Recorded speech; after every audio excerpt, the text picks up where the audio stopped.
Okay, welcome back to Thunderscape. Last time we explored, let's say, like the first major section of the Dwarven Mines. Now there's going to be, let's say, like three major sections in the Dwarven Mines, and we finished now the first one. And this here is the second major part. Okay, let's continue. Okay. Well, there seems to be opening in this region, so let us head towards there. Two doors. Let's try this one first. Okay, cure disease, potion of healing, a door. Okay, chain chest. We already have chain leg. We already have, and mine storage room key. Sure, we'll take that for now. The mine. Well, actually, mine storage room is actually this one over here. Now, it only contains a handful of potions in there, and we are not in a desperate need of potions. I mean, I suppose I could perhaps at some point consider doing a run where I'm not going to be utilizing the cast spells skill at all, and only relying on potions and scrolls and magic items. And especially, of course, that kind of run, the storage room would be, a rather important place for stocking up on potions. But for now, we are fine. Let's make a save. LP 106. Now, this is seemingly just a dead end room, but we do have this barrel in the corner. And as this hand icon indicates, we can interact with this one. This large decaying barrel is filled with black powder. Light the fuse. Well, I'm sure if we light the fuse, nothing bad can happen with that one, But yeah, we'll do it anyway. Yes, just try to run. Yeah, the fact that, just turning around takes time. So if you are facing the barrel, then you kind of have to turn 180 degrees, and then you can start running away. You're not going to have too much time to just run very far. Okay. There seems to be a blue cat attacking us. I wonder who that could be. My. If it isn't the Nether Beast. The creature that we learned about in the last episode. We went to that one sort of small enclosed section of dungeon, or that subsection, and we found some notes which were talking about, well, the first one was talking about how the dwarves had trouble finding workers willing to work in these lower sections of the mines, because of the rumors of some supernatural beast. And then the second node was actually gave us a name for that danger, which is this creature over here, Nether Beast. And the one sort of very significant detail about this creature was um, that basically anytime you would kill this creature, it just wouldn't stay dead. And instead, it would just continue coming after you. And every time it did so, it would return being stronger.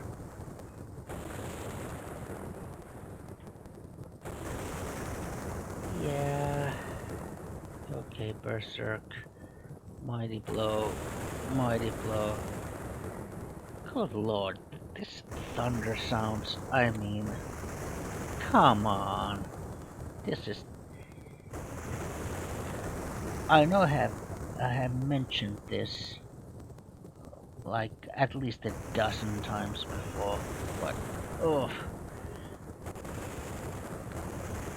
I mean, love the game, but absolutely just hate this constant barrage of thunder sounds. I mean, if it was just occasionally, I'd be totally fine with that. I mean, the game is, even the game is titled Thunderscape, but still, like, when it's just constantly playing like that on a repeat, too much is too much. Let's put it this way. And yeah, just put everything to sword and spell skill. Well, we're not gonna be able to get any more spells with this current skill level. It's gonna have to go at least above 50 before we can get more spells for Gonkar. Delias, yeah, let's say 2 points to shield and axe and mace, and as much as we can to cast spells.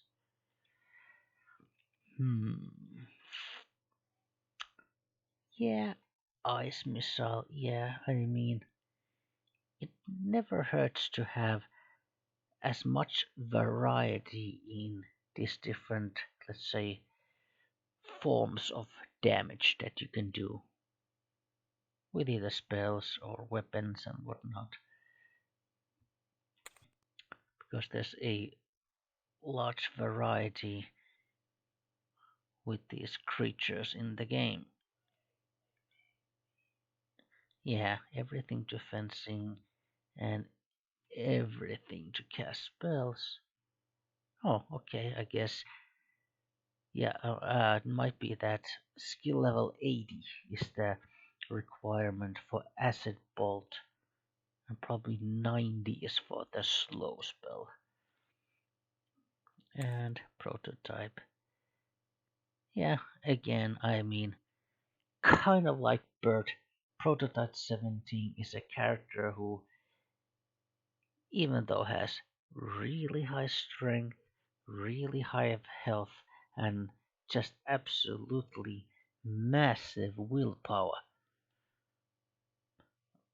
only has a very, very modest dexterity and just absolutely abysmal intelligence. And these two attributes are going to translate into very, very, very modest skill point gain.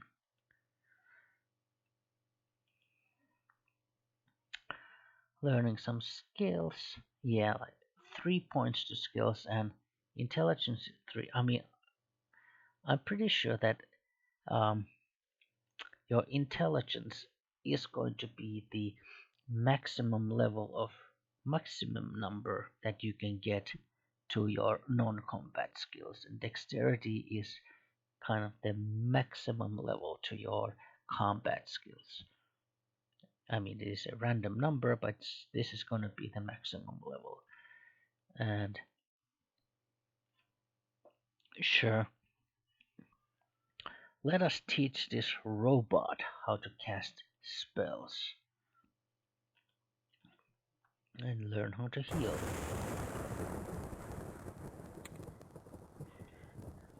Yeah, so that was the Nether Beast, our very first encounter.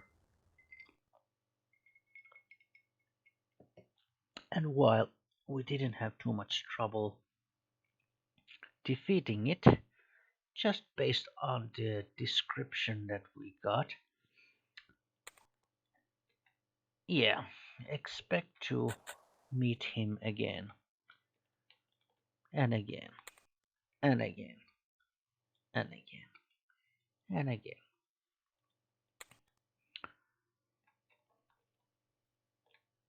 Now, of course, it's a concept. It's actually very scary.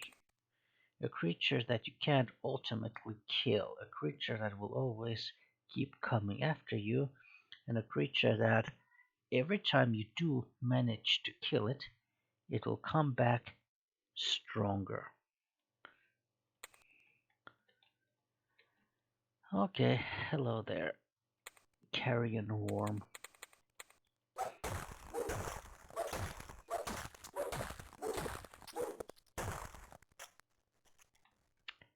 And goodbye, and hello, another carrion worm. Yeah, I think they're resistant to blunt damage, so that's why Philo is only doing about 20 points per hit, even when he's doing mighty blows.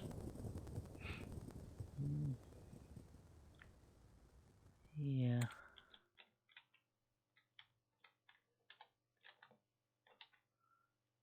Now, fortunately, I think especially this kind of portion of the Dwarven Mines, I do remember relatively well. Yeah, okay, yeah. So, what is this? Death Dealer? Now, what on earth could that be? My, it's a magical dagger.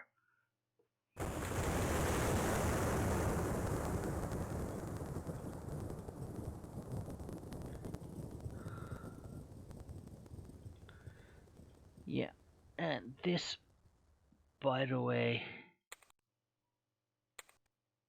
Oh, actually, pretty sure. Did I? Oh, okay, it went to Philo. This, by the way, um, is the second and last magical knife weapon in the game. So Shadow Blade and Death Dealer. These are the only magical knives in this game. Absolutely the only ones. But of course, all the knives, they operate as offhand weapons. So if you are a knife specialist, then you absolutely can use them simultaneously. Equip one in the right hand, the other one into the left hand. And then in addition, if you wear the shadow boots and the thief ring, you do get a very healthy amount of bonuses to your knife skill. And here is the skill book, the Cutter's Edge. Now this is what you might already guess, a knife skill book. And so the Cutter's Edge, I mean, of course, Philo is the only character who had at least some knife skill to begin with, and Turok, on the other hand, didn't.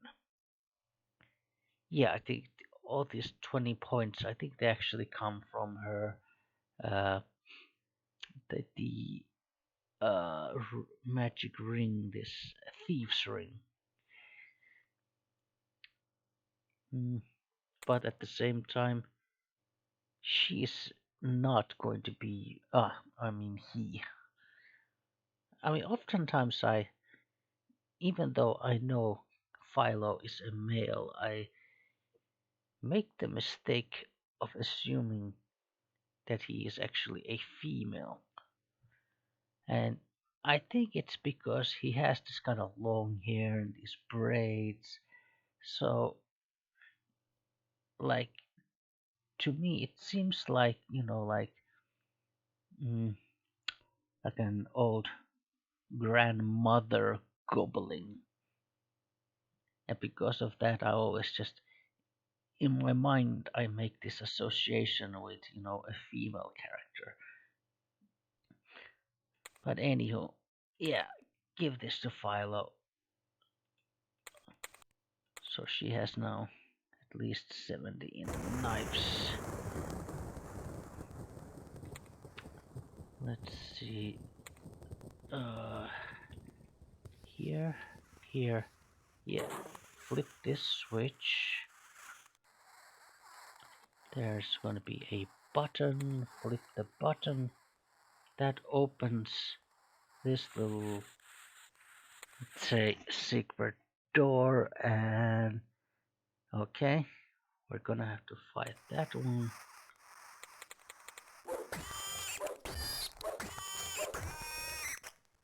Oh,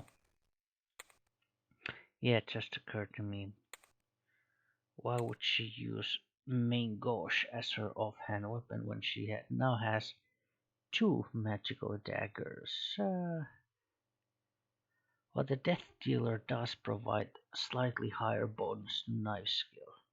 The Shadow Blade is an excellent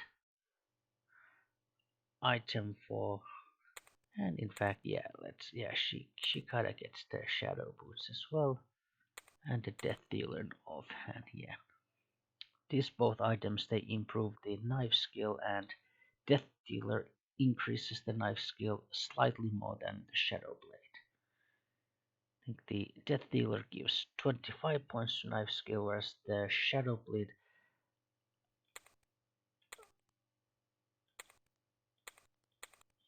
I'm sure Shadow Blade only gives 20 points to knife skill. So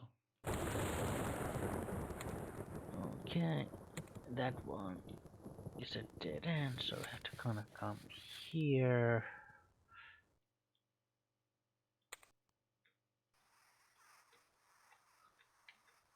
Oh, trial and error.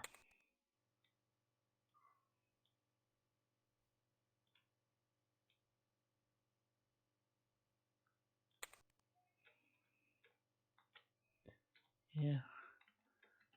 Ultimately, now we're really just trying to find the way to the next. Oh yeah. This is definitely the way to the next section of the dungeon, right here in the corner. So save LP107, and yeah, I think I'm also gonna try to do the second part of, oh, let's say like the third section of the Dwarven Mines in this session. Just save on top of here. Yes, there's a door over here. It was locked. Let's see, herbal remedy. So let's see, hit points 260, 262. Okay, yeah, so this time Gonkar, he gets one. And we also have a shovel, which might prove to be useful. And Ring of Warmth.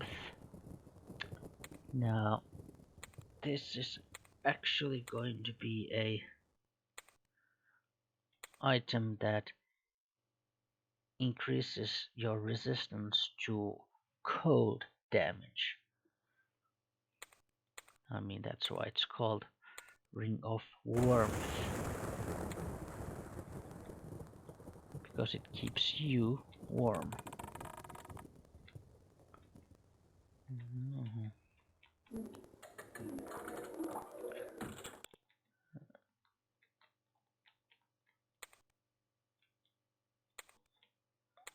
Guess we could crouch potion of strength. Okay, locked door.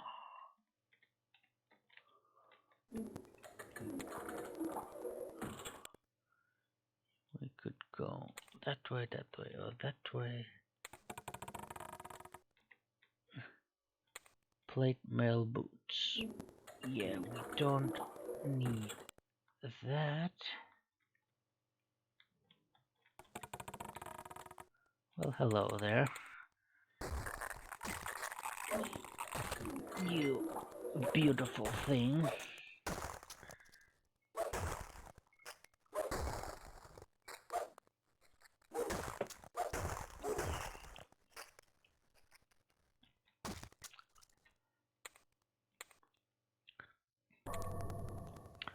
Well, of course, the lore behind creatures like these giant worms and giant rats and all these sort of oversized creatures is that the Darkfall, this sort of cataclysmic event which uh, blocked this, blocked the light of the sun and caused all these demonic creatures to appear in this world, which used to be such a peaceful, happy paradise, and then all of a sudden it became this kind of hellish existence. And one of the sort of um, consequences of this darkfall was also that these you know normal, let's say, animals and creatures in this world started to mutate and turn into these like giant form and to become more vicious and so forth. So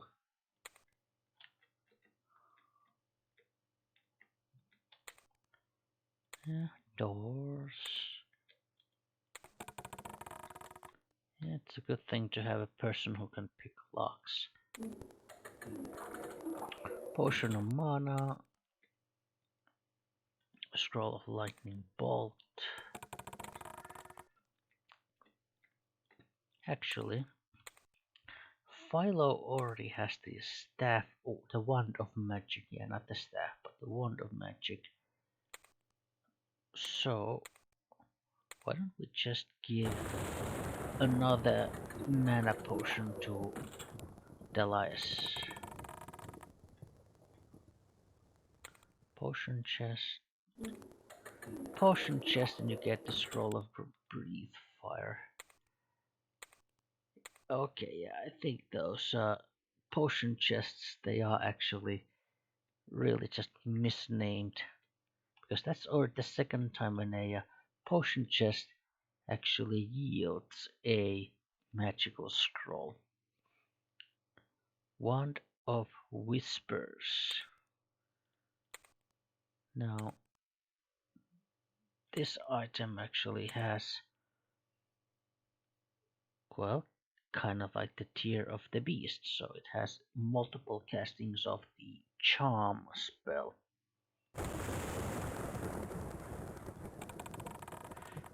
Now where did you come from?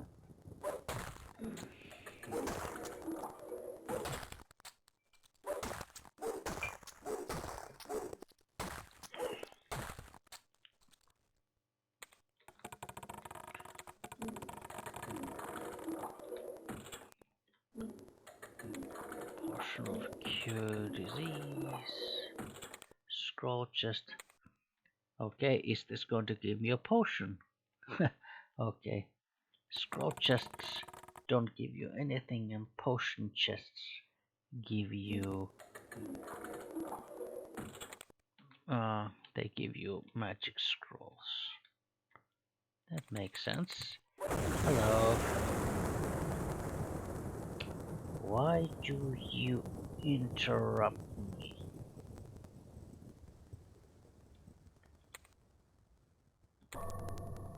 Boom.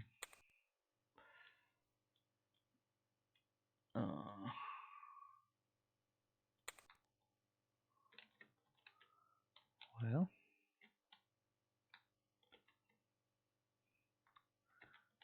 gonna try to get to the area where I started. Let's see. Am I? Oh, okay. Oh, right. Yeah, yeah. This is a dead end. And then.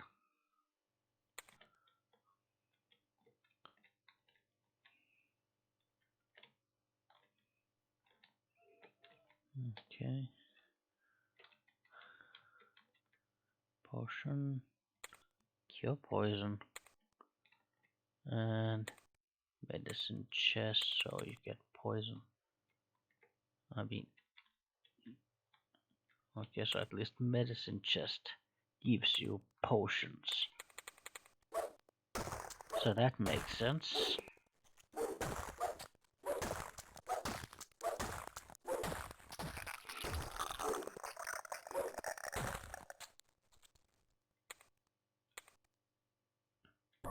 Bomb.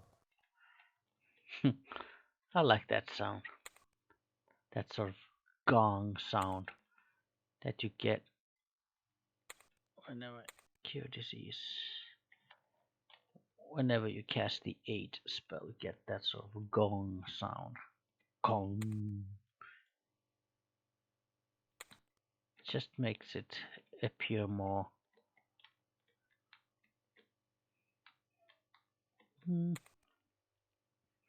let's say dramatic.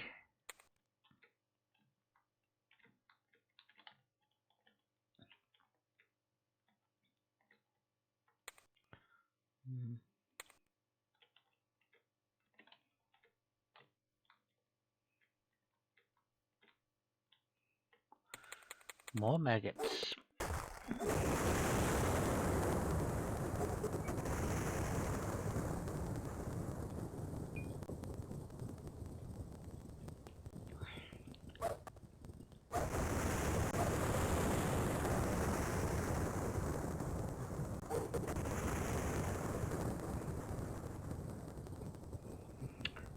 Well, of course in this game, once you kind of get your team set and their skill set and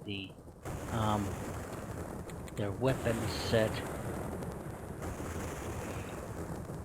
combat for the most part is not really too much of an issue. By the looks of the remains, a battle took place here recently. The floor is still slick with blood. Interestingly, it appears that something was dragged through the blood. A trail leads southeast.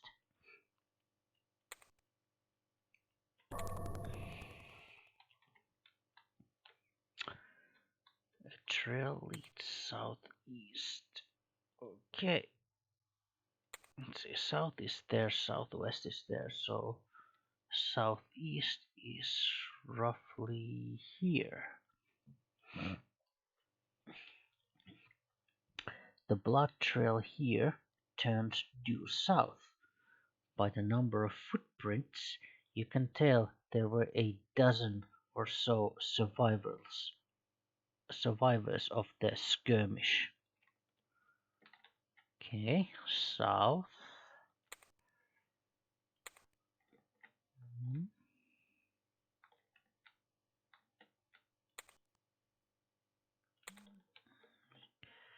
Although the trail here is weaker, you can make out that the footprints head east.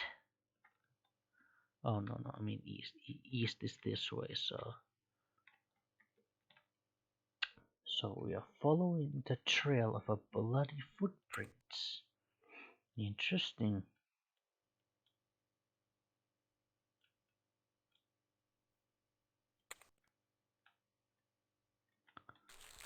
Hmm.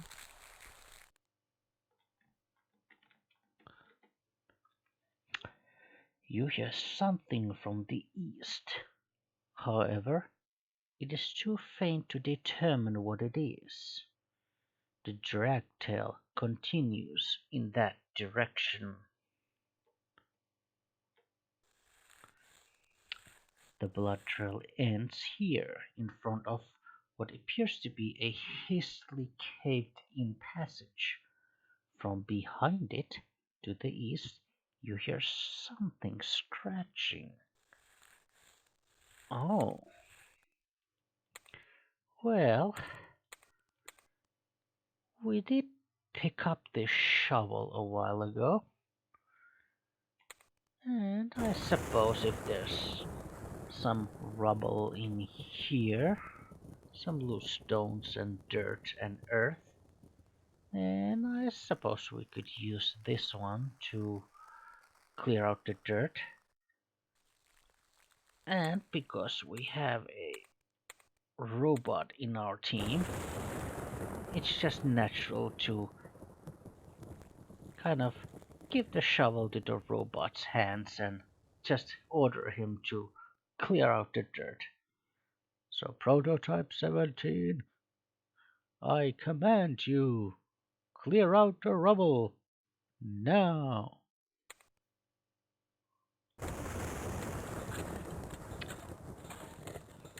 A Rapacian climbs out of the rumble. He is wearing bloody torn tunic over his chain mail. Okay, so in this game, Rapacians, they are the lizard men. They are uh, the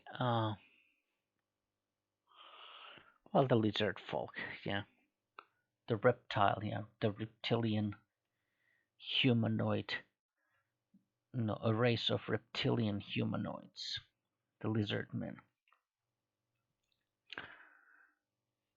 Okay, let's see what this one has to say to us. Thank you. I thought that hole was to be my grave. I'm Lord Drazzle of the Radiant Order. An army ambushed my patrol several days ago. During the ensuing combat, I was caught in a cave-in and left for dead. Yet my plight is trivial compared to the current situation. The forces of darkness have never been this organized. They must have attacked the Radiant Citadel. A long, dark road lies ahead of us. May I join your fight against these evil foes?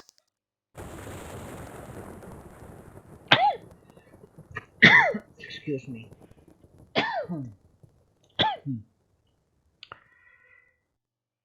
Yes, so this here is Lord Drazzil, a knight of the Radiant Order,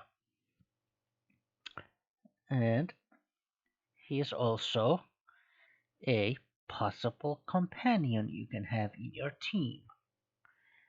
Of course, if we are going to accept him as a member of our team, then we are going to have to make a choice. We're going to have to choose who who is going to leave the team to make room for Lord Drasil. Now, Lord Drasil is definitely a person you should consider having in your team. He's absolutely a high level character. He's absolutely a skillful and an able fighter, and and actually actually he happens to be a particularly strong pole arm user. Because do you remember, after defeating the Dark One in the Vanguard Keep, we found that Demon Slayer, a polearm, and I mentioned that even though it's definitely a good weapon, but it also has a relatively high strength requirement, and Philo here, while she's excuse me, while he is a polearm user, he is not particularly strong one. Now, Drasil here, he would definitely be a high strength polearm user who could definitely make very, very good use of the Demon Slayer. So, absolutely, we are going to allow him to join. Would you like to drop a team member? Yes. And just because Bert, you know, he is he's been with us since the beginning, and you know we, he's definitely a lot more sympathetic character than Prototype 17. Prototype 17 is really just a machine, a golem, and we just picked him a couple of episodes ago. Whereas Bert, he's been with us since the beginning. He's a giant with a heart of gold. You know, he's a good troll, a good-hearted, kind, friendly troll.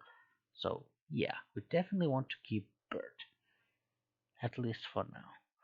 And Prototype 17, I'm sorry, but this is the time you get fired. Good. Let's go. Yeah, so let's take a moment to look at Lord Drazel's stats. Lord Drazel, or of course, as a name, he's just referred to as Drazel. Sword 120, XM 90, Shield 90, Polearms 325, 300 plus 25 from his unique weapon, Trident of Ages. And Stealth Secret Merchant. Yeah, level 20. Oh, he's actually 5 levels ahead of us. I mean, all the more reason to take him with us. He's the highest level character that we have in our team. So, yeah. And in fact, this is also something that kind of happens, is that whenever you drop a member of the team, uh, you know, that team member will actually drop all the items that he was carrying, including all the items that that character had equipped to the floor.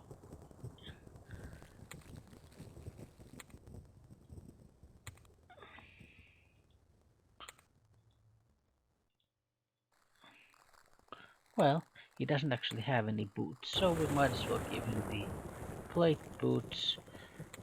Of course, this manite chain armor, this is actually really good armor in here. And the mall. Yeah, let's just leave it here. Okay.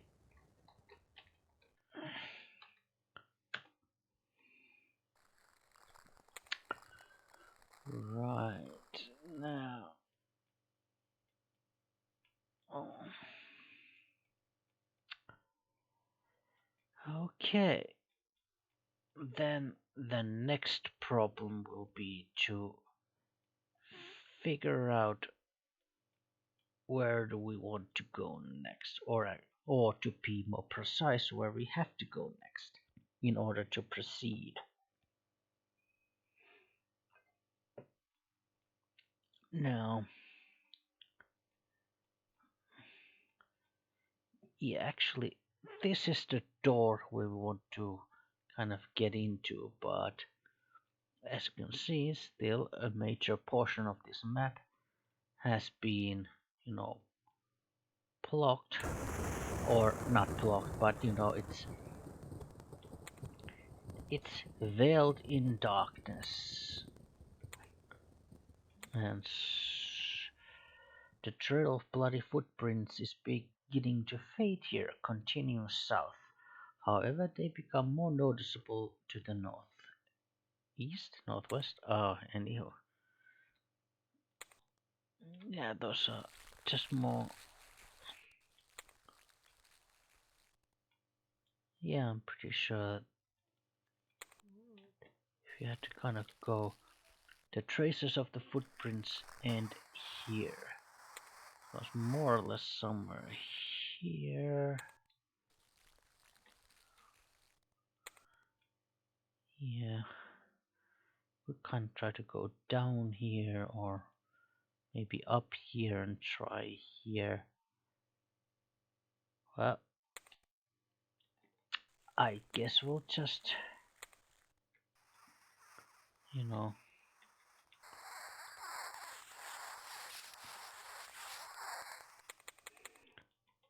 Oh, Lord Drazel.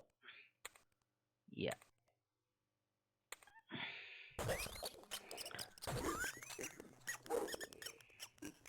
Oh, looks like Bert got diseased.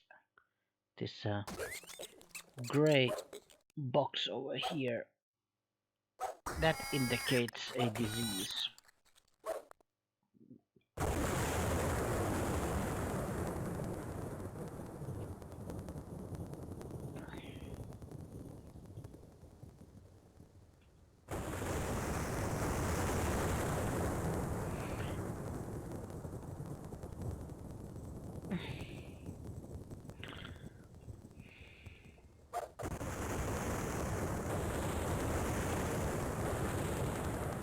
Yeah, and of course the trident of ages that the Drasil is using is, in and of itself, it's also a very powerful pole arm. And I think it's actually also the only sort of unique and magical trident in the game.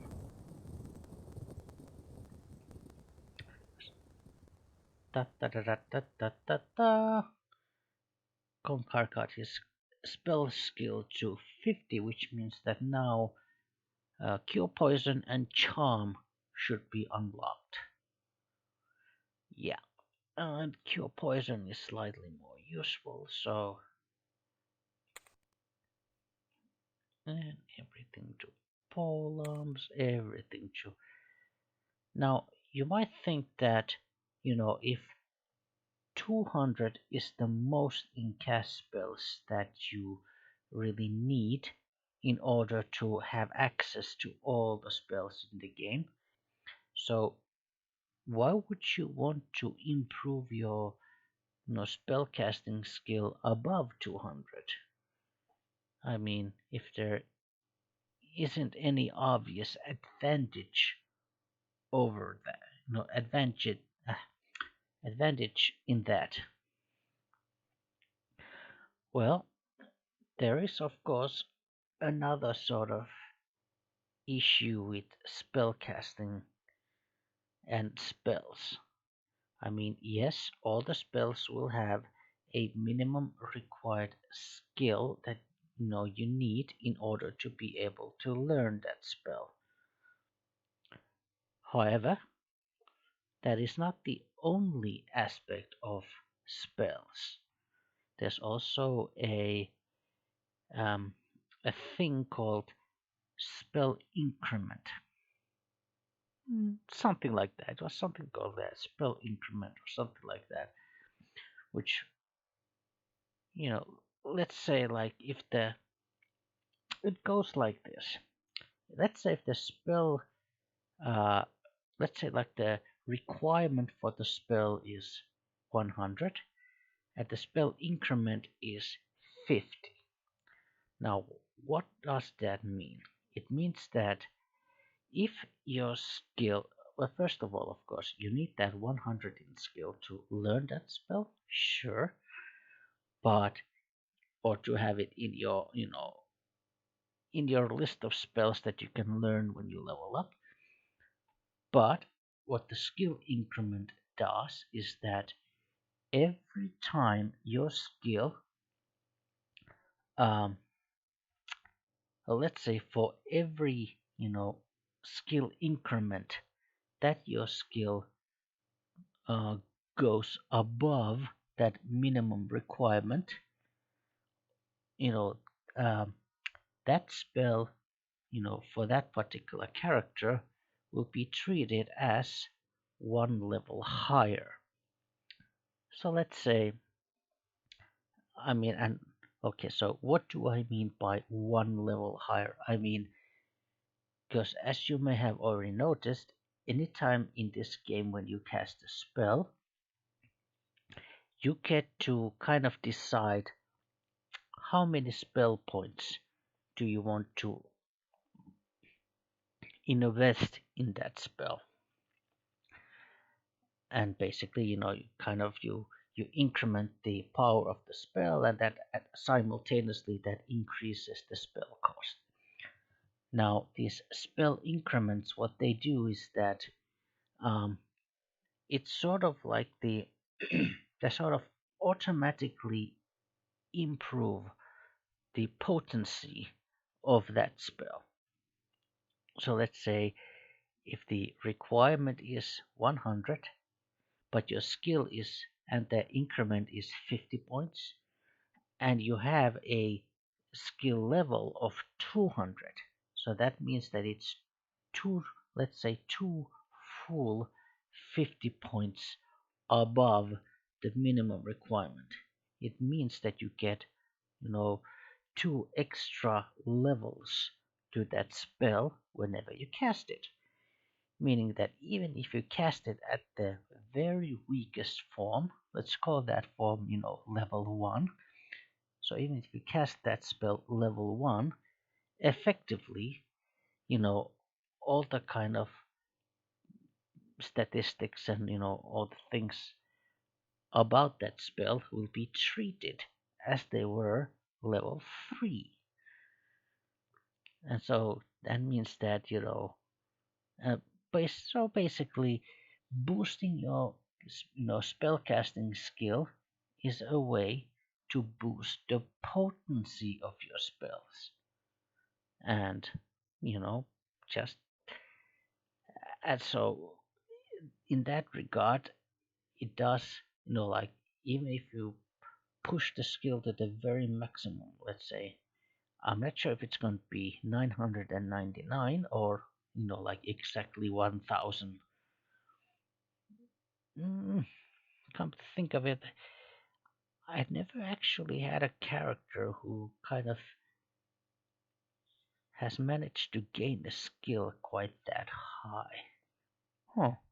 Anywho, okay, so basically, so boosting your skill above that 200, cast spell casting skill, there's a reason for that,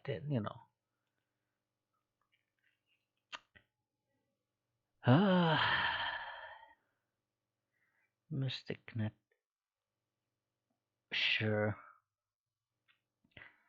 So I do recall that, spells like spells like I think Maelstrom, Whirlwind, maybe Banish. These are the kind of spells that you might actually find like spell books for. Okay, Turok has made it to. Well, I am dual wielding knives, but I'm also, yeah, just a couple of points away from getting. Mm, sure, I think next time I level up, I'm gonna put my fencing to exactly 300 and then possibly use the other points for other skills, maybe to knife and whatnot. And yeah, everything to cast spells. I should have at least a slow spell as well. Yes. Oh, at the. Hmm. I'm sure, yeah. I'm sure Drasil didn't level up yet, yeah. Hmm. Actually, 7 points for weapon skills is. This is probably the best amount Bird can get. And actually, 5 for non combat skills is the best the Bird can get too. Okay. That took a while. Okay, cure disease. And another cure disease for Bird. Yeah. Mm.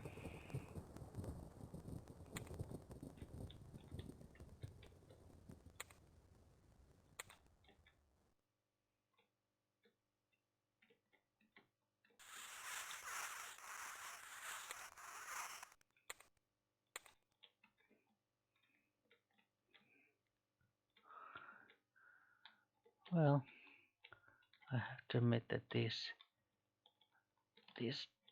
dwarven mines always did kind of confuse me. Okay, we kind of made a full circle in this region, and it would seem that we. This is probably not the way to go if you want to kind of. How about this way? Because I do know that you kind of have to find your way to here to get to the next level.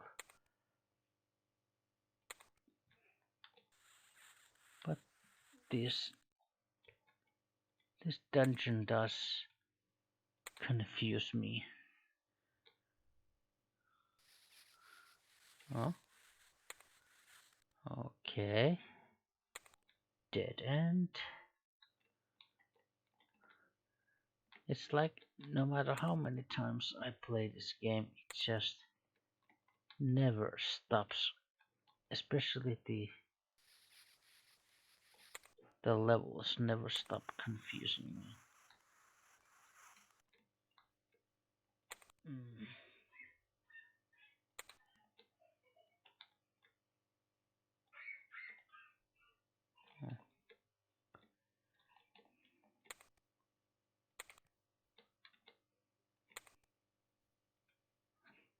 I mean, I suppose you could say that it's sort of.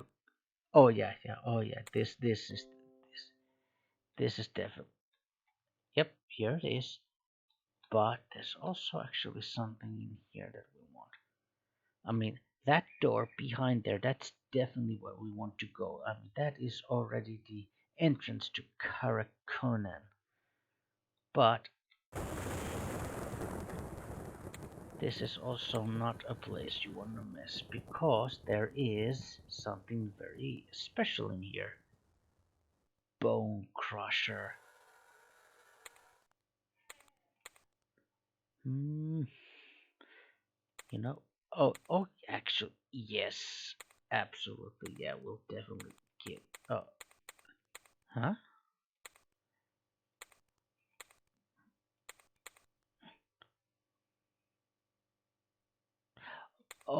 Oh, right, yeah, yeah, because he was dual learning this one and this one. That's right. Oh, yeah, that's the reason I wasn't able to equip Bone Crusher.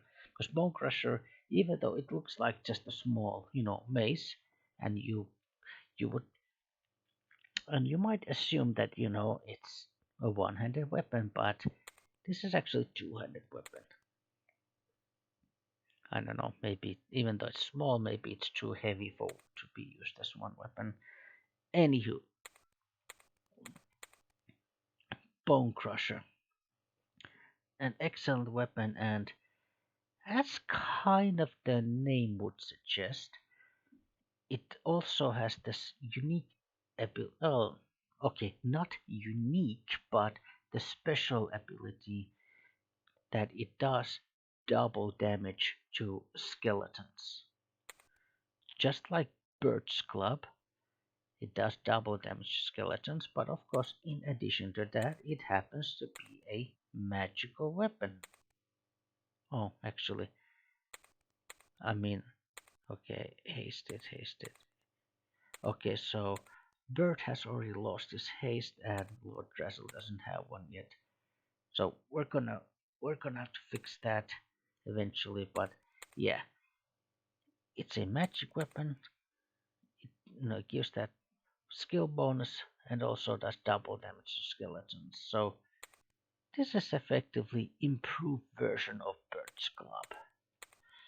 So Bird, you're definitely gonna get this as a gift, and